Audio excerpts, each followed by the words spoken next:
La grosse pierre toute seule. Galilée, il dit, alors je ne sais pas si on va le lire, on a le temps, hein. On va lire ce passage qui est, autant les passages que j'ai cités sont archi connus, autant celui-ci, en fait j'ai découvert en préparant cette conférence, en lisant, c'est comme les gens qui disent j'ai relu Proust. Non, Proust, on en lit des morceaux, mais relire Proust, bon. Non, j'ai lu Discours concernant deux sciences nouvelles dans une nouvelle édition où il y a tous les textes de Galilée. Et j'ai trouvé cette phrase que je trouve incroyable parce qu'elle contient une idée sur laquelle je reviendrai, dont on dit souvent qu'elle a été découverte au début du XXe siècle par Einstein. Et en fait, Galilée l'énonce presque.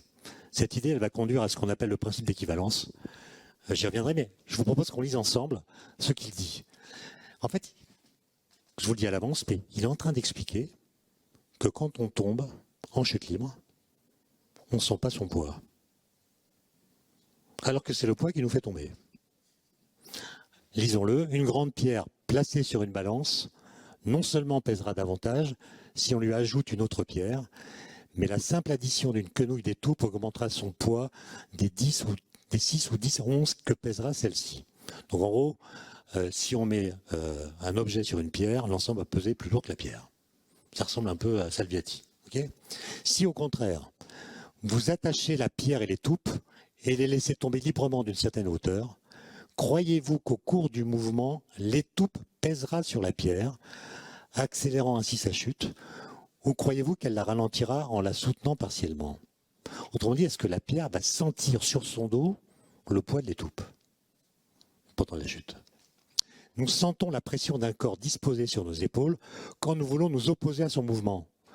Mais si nous descendions avec la vitesse qui serait naturellement la sienne, comment ce corps pourrait-il s'appuyer sur nous?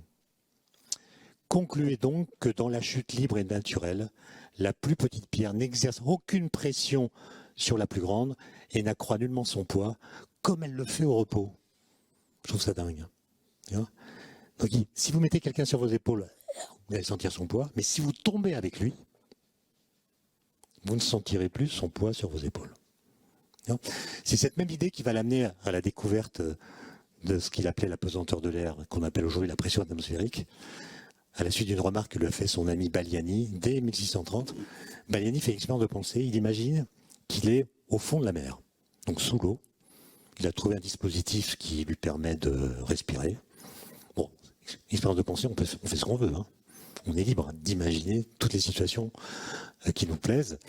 Et Baliani se dit, mais si je mets une amphore sur ma tête, quand je suis à l'air libre, je sens son poids sur ma tête. Mais si j'étais au fond de la mer, et si je mettais une amphore sur ma tête, est-ce que je sentirais son poids sur ma tête?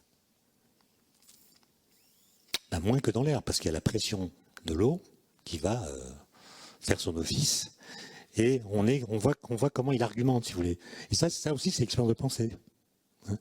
Et au mot près, elle décrit à peu près l'événement suivant qui va se passer au XXe siècle, comme je l'ai dit. Alors, ça, c'est vraiment... je pense que cette phrase, enfin ces phrases, devraient changer la façon de raconter l'histoire de la découverte de la bonne loi de la chute des corps. Hein. On arrive à Einstein, évidemment. J'étais assis sur mon tabouret au bureau fédéral de Berne et j'ai compris que si une personne est en chute libre, elle ne sentira pas son propre poids. J'en ai été saisi. Cette pensée me fit une grande impression. Elle me poussa vers une nouvelle théorie de la gravitation. Ça, c'est une phrase incroyable.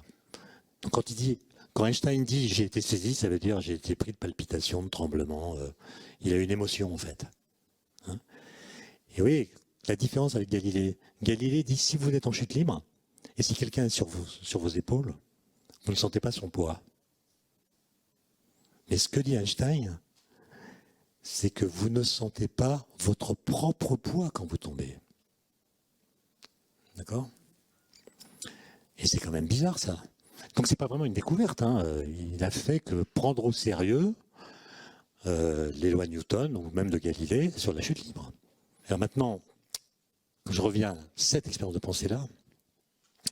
On voit qu'elle est paradoxale. Pourquoi? Parce que quand vous tombez en chute libre, c'est sous l'effet de votre poids.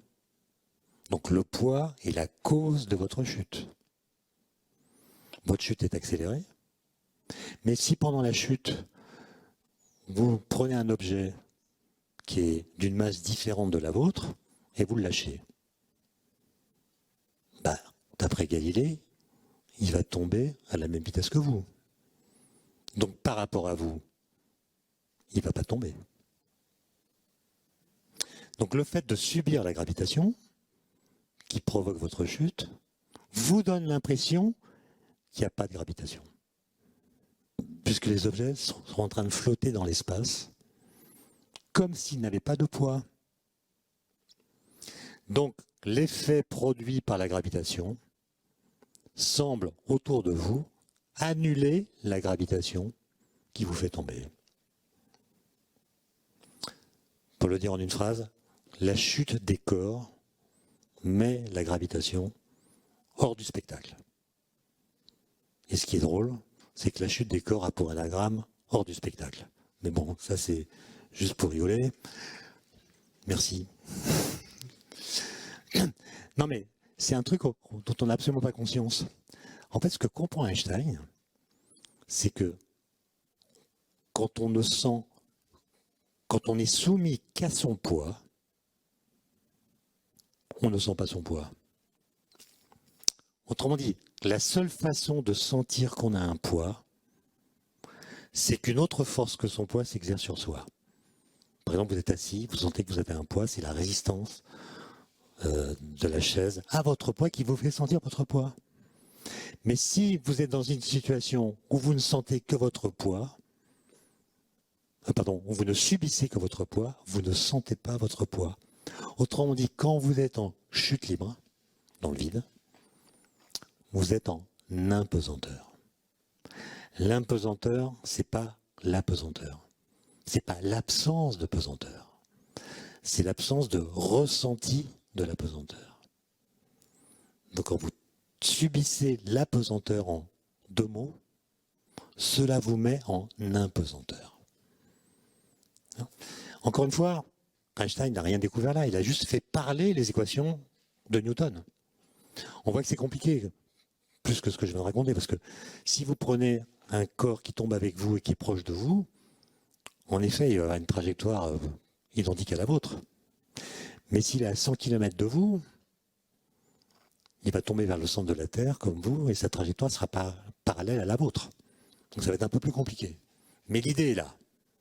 Et cette idée va le conduire à énoncer un truc absolument incroyable, qui est ce qu'il appellera lui-même le principe d'équivalence. Principe d'équivalence entre la gravitation et l'accélération.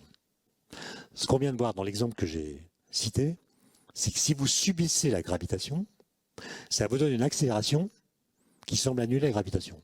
Mais inversement, si vous mettez dans une cabine d'ascenseur, par exemple, qui est accélérée vers le haut, avec une accélération égale à l'accélération de la pesanteur, vous aurez l'impression d'être dans un champ de gravitation. Autrement dit, une accélération peut mimer une gravitation, de même qu'elle peut annuler la gravitation. Il y a une équivalence entre gravitation et accélération. Pour le dire d'une autre façon, vous posez la cabine immobile sur la Terre, la cabine va subir la pesanteur, l'accélération de la pesanteur qu'on appelle petit g. Ça, c'est la situation que j'appelle petit 1. Okay. Deuxième situation, la cabine est accélérée dans une certaine direction. Je ne parle pas de haut et de bas parce qu'il n'y a plus de champ de gravité. J'imagine un endroit où il n'y a pas du tout de gravitation. Il y a juste un petit réacteur qui fait que cette cabine est accélérée dans une certaine direction. Et bien, ce que dit le principe d'équivalence, et là il faut le retenir, c'est que si vous mettez un physicien dans la cabine, dans l'une ou l'autre des deux situations, il n'existe aucune expérience de physique qu'il puisse faire, qui lui permettrait de savoir s'il n'y a pas de hublot ou lui permettant de voir l'extérieur, qui lui permettrait de savoir s'il est dans la situation 1 ou dans la situation 2. Ces deux situations sont strictement équivalentes. Par exemple, s'il est là, vous lui donnez des balles, il va les laisser tomber, il va voir qu'elles touchent le plancher. Et s'il est génial, il va retrouver la loi de Newton, de la chute des corps ou de Galilée. Mais si vous le mettez dans cette situation, il est accéléré avec une accélération égale à celle de l'apesanteur. Vous lui donnez des balles, elles vont tomber sur le plancher de la même façon, et il aura l'impression d'être dans un champ de pesanteur comme d'habitude. Alors que non, il n'y a pas de pesanteur, il y a juste une accélération. D'accord ? Donc vous avez compris, c'est deux situations strictement équivalentes. Et en 1910, enfin, il a un poste à l'université. On commence à parler de lui, etc. Et il est nommé prof de physique à l'Institut de physique allemande installé à Prague, ville dans laquelle il va passer 16 mois, qui va être une période très féconde pour lui. Et il habite un immeuble tout neuf à l'époque, électrifié. L'éclairage est électrique, il y a un ascenseur électrique, etc. Et il va faire une expérience de pensée incroyable en voyant ce que donne le principe d'équivalence que je viens de rappeler quand on l'applique non pas à de la matière, à des objets, mais à la lumière. Donc on va revenir peut-être au transparent précédent. Voilà. Donc imaginez que Einstein, dans sa cabine d'ascenseur, dans la situation numéro 2, donc en dehors de tout champ de gravitation, mais accéléré par un petit réacteur qui va pousser cette cabine dans une certaine direction. Einstein est à l'intérieur, il perce un trou dans la paroi qui est à gauche et il fait entrer un faisceau lumineux. Que fait le faisceau lumineux ? Il met un certain temps à traverser la cabine, puisque la vitesse de la lumière n'est pas infinie. Il lui faut une durée non nulle pour traverser la cabine. Ça veut dire que si le faisceau lumineux est entré ici, là, il va taper la paroi d'en face plus bas que le point d'entrée. Le point d'impact à droite ne sera pas vis-à-vis du point d'entrée à gauche. Donc Einstein qui est dans la cabine va avoir un faisceau lumineux qui a une trajectoire courbée. Bon, rien de grave, hein. C'est normal, c'est pas du tout un effet compliqué à comprendre, c'est l'accélération que subit la cabine qui va donner au rayon lumineux qui va en ligne droite cette apparence curviligne. C'est un effet dynamique. C'est l'accélération de la cabine qui fait croire que la trajectoire du faisceau est curviligne. D'accord ? Je ne pense pas qu'Einstein soit le premier à faire cette expérience de pensée. Il n'y a rien de génial là-dedans. Là où ça devient génial, c'est quand il se dit principe d'équivalence. Principe d'équivalence qui dit, si au lieu d'être dans cette situation, j'étais dans celle-ci, je verrais la même chose. Donc la cabine est posée sur le sol terrestre, ne subit aucune accélération par un quelconque réacteur. Un faisceau de lumière entre. Il n'y a pas d'accélération, mais je vais quand même voir le faisceau comme je le voyais là, c'est-à-dire courbé.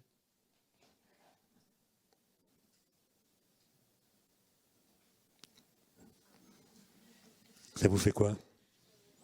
Qu'est-ce qui courbe le faisceau? Il n'y a plus d'accélération. Qu'est-ce qui le courbe? C'est la gravitation. La gravitation va courber la lumière, alors même que la lumière n'a pas de masse.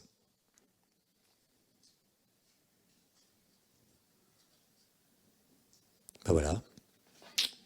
Voilà. Et là, c'est le truc. Et il va donc publier ça.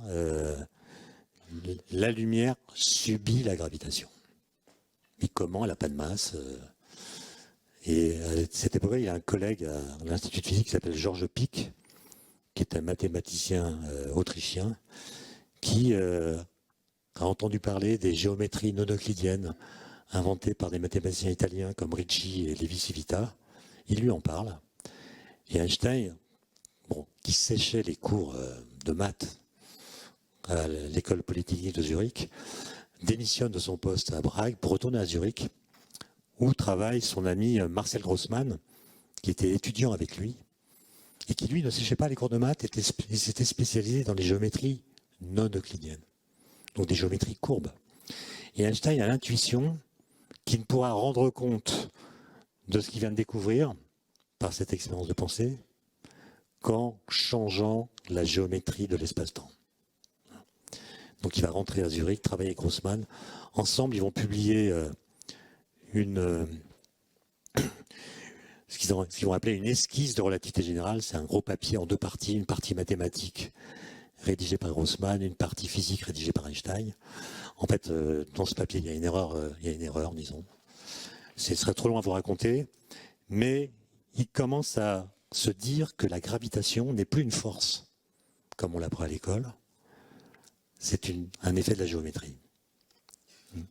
Et ça le soulage parce que, je vous ai dit tout à l'heure, le pari de la physique moderne, c'est qu'on peut expliquer le réel par l'impossible. J'ai donné l'exemple de la chute des corps, j'aurais pu donner d'autres exemples. Par exemple, le principe d'inertie qu'on apprend à l'école.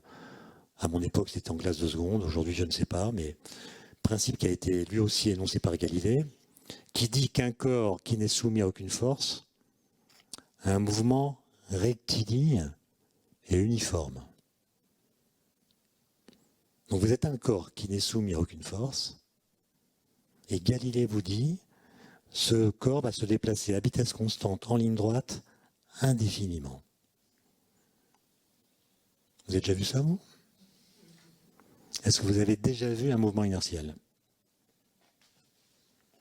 Non, personne n'en a jamais vu. Les seules fois où on voit un mouvement qui y ressemble, c'est quand la résultante des forces est nulle, comme c'est le cas dans le TGV. Il y a la poussée des moteurs, il y a la résistance des rails, de l'air, etc. Et la somme des deux fait que votre TGV, en ligne droite, avance à vitesse constante. Mais là, je vous parle d'une situation où il n'y a vraiment aucune force qui s'exerce. Okay ? Et donc, avec l'expérience courante, elle nous montre que si la force s'annule, le mouvement s'annule. Je me souviens que quand ma professeure de physique en seconde avait fait son cours sur le principe d'inertie, j'étais la voir tout timide à la fin du cours en lui disant « Madame, je ne comprends pas, je viens en vélo et quand je cesse de pédaler, mon vélo s'arrête. Et vous m'expliquez que si je cesse de pédaler, mon vélo va continuer à vitesse constante. J'ai jamais vu ça. » Elle m'a dit « Klein, vous manquez de sens physique. » Bon, j'ai failli m'inscrire en fac de droit. Bon, j'ai compris après qu'il a fallu presque 2 millénaires pour ne pas laisser d'Aristote qui dit pour qu'un corps soit mu, il faut qu'il soit mu par quelque chose, une force, à Galilée qui dit pour qu'un corps soit mu, pas besoin de force. Okay. Mais au XIXe siècle, à la fin du XIXe siècle, on sait qu'il y a de la gravitation partout, il y a des étoiles partout, autant qu'on puisse voir, il y a des étoiles, donc il y a de la gravitation partout. Ça veut dire que où que vous soyez dans l'espace, si vous imaginez un corps présent en un lieu donné, il subit au moins une force qui est son poids. Puisqu'il y a de la gravitation partout. En tout lieu de l'espace, les corps subissent au moins une force qui est leur poids. Et donc le principe d'inertie dont l'énoncé est un corps qui n'est soumis à aucune force est un principe métaphysique qui n'est actuel nulle part. Alors vous pouvez le tester à partir des conséquences qu'il a, mais vous ne pouvez pas dire qu'il existe un endroit dans l'univers où vous pourriez assister au spectacle d'un mouvement inertiel. Donc Einstein se dit, soit on bâtit la physique sur du sable, comme il dit, c'est-à-dire sur un principe métaphysique qui ne peut pas être testé directement, qui n'est testé que par les effets qu'il produit, mais pas en tant que tel, soit, et c'est là qu'il est génial, soit on démontre que la gravitation n'est pas une force. Et si la gravitation n'est pas une force, alors un corps qui subit la gravitation pourrait être présenté comme un corps qui ne subit aucune force, puisque la gravitation n'est pas une force.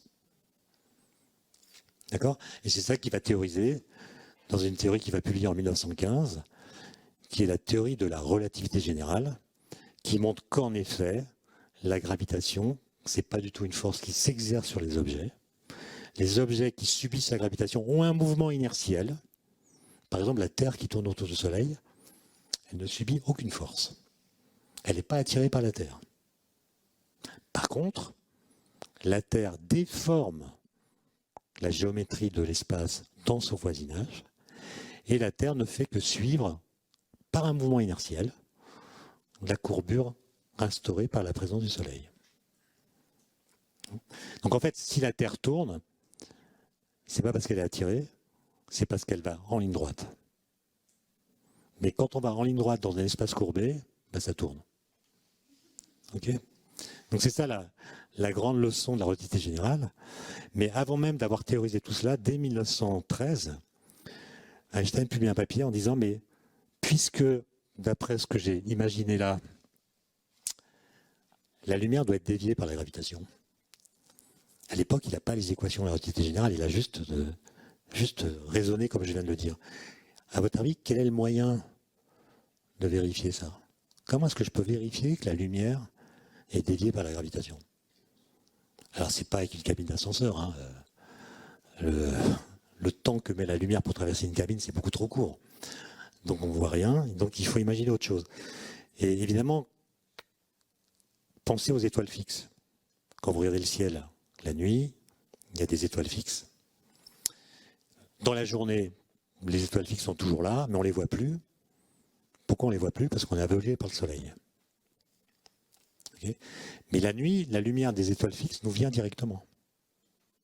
Mais dans la journée, il y a le soleil entre les étoiles fixes et nous, et il se pourrait que la lumière émise par les étoiles fixes soit déviée par le soleil. Mais on ne le voit pas parce qu'on ne voit pas les étoiles fixes. Sauf quand il y a une éclipse totale du soleil. Quand il y a une éclipse totale du soleil, la Lune est entre la Terre et le soleil, on ne voit plus le soleil, on n'est plus aveuglé par lui, et donc on voit les étoiles fixes. Et on peut voir si elles ont des positions différentes de la position qu'elles ont la nuit quand il n'y a pas le soleil.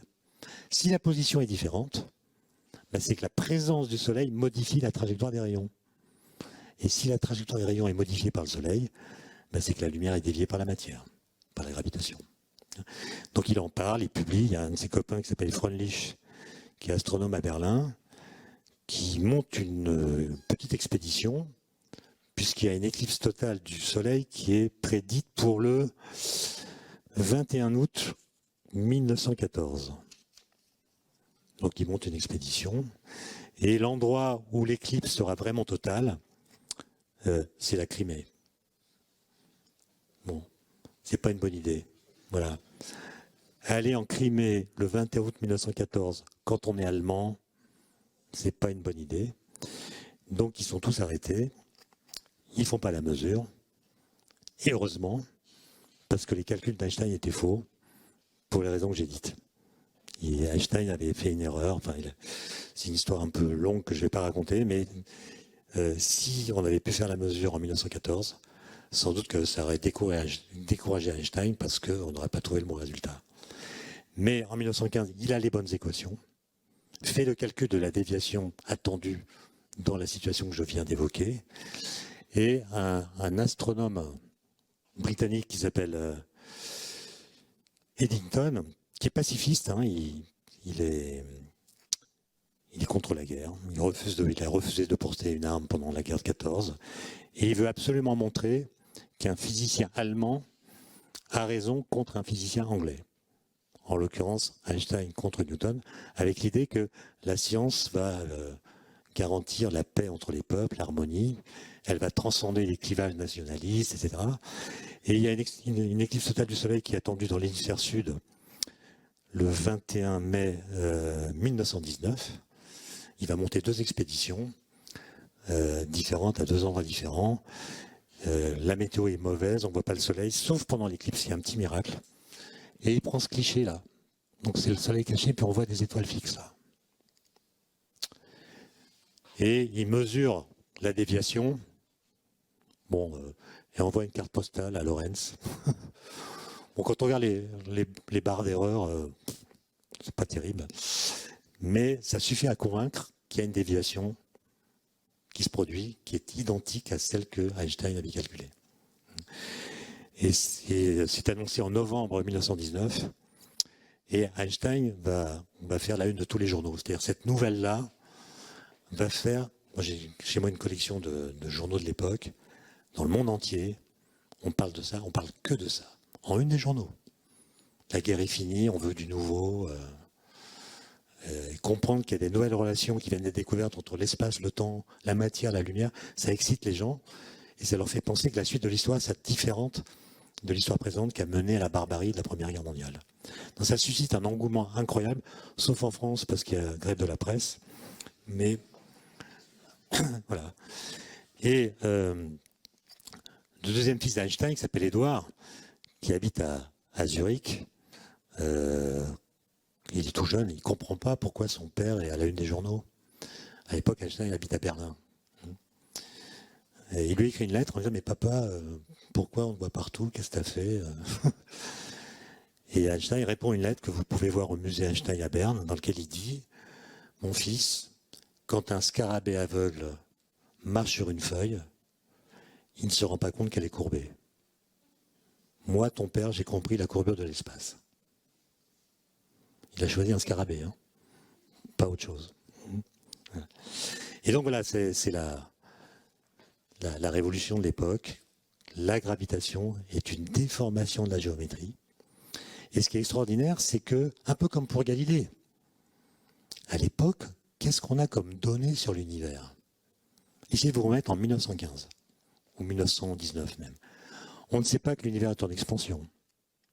On ne sait pas qu'il existe d'autres galaxies que la nôtre. On ne sait pas d'où vient que les étoiles brillent. On n'a pas encore identifié les forces nucléaires. En guise d'objets célestes, on connaît les planètes, les galaxies. Pas les galaxies, le mot galaxie n'existe pas, on parle de nébuleuses. Les planètes, les étoiles, peut-être les comètes de nature inconnue. Bref, aujourd'hui, on a les trous noirs, prédits par Einstein, les ondes gravitationnelles, les pulsars, etc. Et on a toujours les équations d'Einstein. Quand on fait de la cosmologie, on utilise les équations d'Einstein.